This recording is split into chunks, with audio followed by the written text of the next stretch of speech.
না আটা, না ময়দা, না চালের গুঁড়ো, এসব ছাড়াই আজকে বানাবো মালপোয়া। Hello everyone and welcome back to my channel.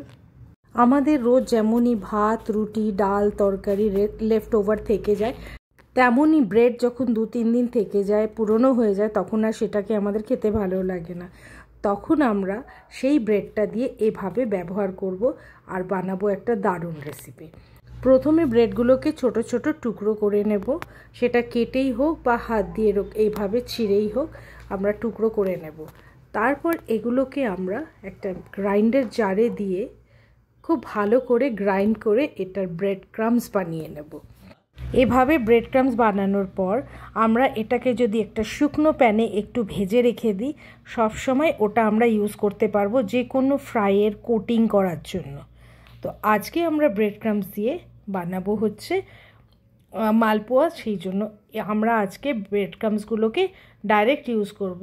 একটা বোলের মধ্যে নিয়ে নেব। এখন এই ব্রেড ক্রাম্বসগুলোকে ফাইন করে ব্লেন্ড করতে হবে।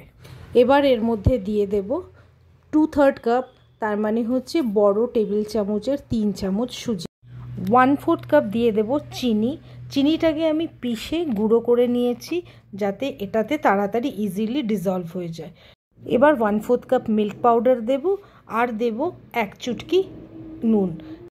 এবার সব ইনগ্রিডিয়েন্টসগুলোকে একসাথে মিক্স করতে হবে আর প্রয়োজন মতো একটু একটু জল দিয়ে একটা হুইস্কারের হেল্পে কিংবা একটা চামচের হেল্পে এটাকে খুব ভালো করে মিক্স করে যেতে হবে, যাতে কোনো রকম লাম্প না থাকে সেটা একটু খেয়াল করতে হবে।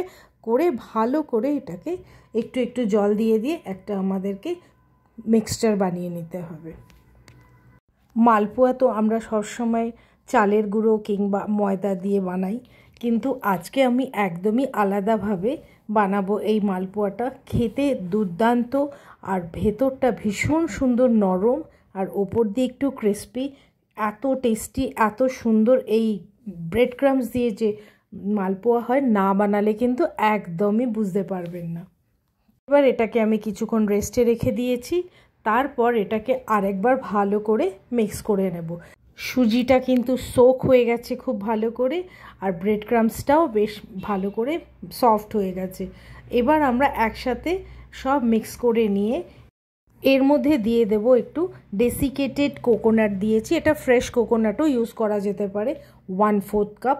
আর তার সাথে দিয়ে দেব একটু মৌরি দিয়ে এবার ভালো করে আরেকবার আমরা মিক্স করে দেখব। যদি ব্যাটারটা মনে হয় আর একটুখানি জলের প্রয়োজন আছে তো সেই মতো দেব, তা না হলে কিন্তু আর আমরা জল ইউজ করব না এখানে। তো এভাবে আমাদের ব্যাটারটা রেডি, কিন্তু আমার মনে হচ্ছে আর একটুখানি জল লাগবে, তাই আমি এটাতে 2 চামচ জল আরও অ্যাড করেছি, তাতে এটা ব্যাটারটা একদম পারফেক্টলি এই যে রেডি হয়েছে। এবার আমরা এটাকে ভাজবো মালপোয়াটাকে।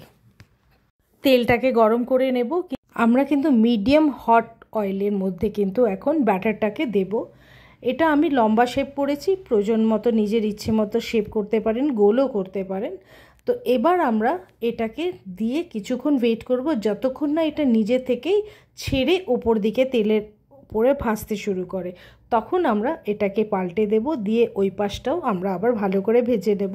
যেরকম আমরা মালপোয়া ভাজি ঠিক সেরকমভাবে মালপোয়ার মতো একটা দুটো করেই কিন্তু ভাজতে হবে। বেশি করে করতে গেলে কিন্তু সব একটার সাথে আরেকটা লেগে যাবে, ভালো করে কিন্তু ভাজা হবে না। তাই একটা দুটো করে ভাজলেই ভালো। আর যদি খুব ফ্ল্যাট মতো প্যান থাকে তাহলে সেটাতে কয়েকটা বেশি করে ভাজা যেতে পারে। চ্যানেলে যদি আজকে কেউ নতুন এসে থাকেন অবশ্যই সাবস্ক্রাইব করে সাথে থাকবেন আর বেল আইকনটাকেও হিট করে দেবেন, যাতে নোটিফিকেশানটা সবার আগে আপনার কাছে পৌঁছে যায়। আরও রেসিপির জন্য আমার ডেসক্রিপশন অবশ্যই চেক করবেন, লিঙ্ক ডেসক্রিপশনে। এইভাবেই আমরা সমস্ত মালপোয়াগুলোকে ভেজে নেব। অবশ্যই একবার ট্রাই করে দেখবেন, ভীষণ ভালো খেতে হবে এবং বানানোটাই খুব সহজ। তো এইভাবে যদি বানিয়ে ভালো লেগে থাকে আমাকে একটা লাইক অবশ্যই করবেন আর বন্ধুদের সাথে শেয়ার করতে যেন ভুলবেন না। আমি একটা গোল করে বানিয়েও দেখালাম। আওয়াজ শুনে নিশ্চয়ই বুঝতে পারছেন কতটা ক্রিস্পি হয়েছে। দেখা হবে আবার পরের ভিডিওতে আরেকটি নতুন রেসিপির সাথে। Thank you so much for watching.